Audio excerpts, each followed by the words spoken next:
Nasa Mindanao na si Pangulong Ferdinand R. Marcos Jr. ngayong araw para alamin ang lagay ng mga biktima ng lindol kamakailan. Ang sitwasyon ngayon doon alamin sa sentro ng balita ni Janessa Felix. Yes, Janessa.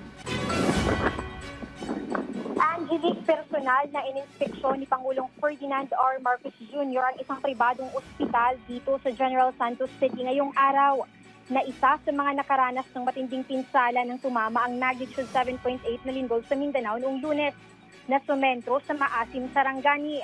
Kasama niya sa inspeksyon sa Department of Public Works and Highways o DPWH Secretary Vince Dizon.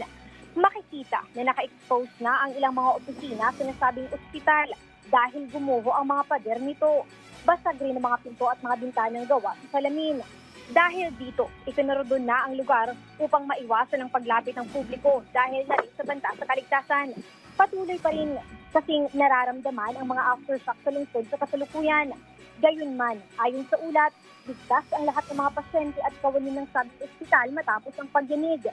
Sa kasalukuyan, narito din ang ilang mga manggagawa ng Department of Public Works and Highways o DPWH General Santos City upang tumulong sa paglilinis at pag-aalis ng mga nagkalat na debris upang hindi ito magdulot ng aksidente sa publiko.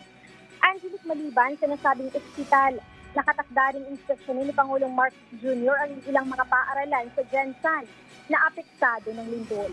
Angelic? Okay, maraming salamat, Janessa Felix.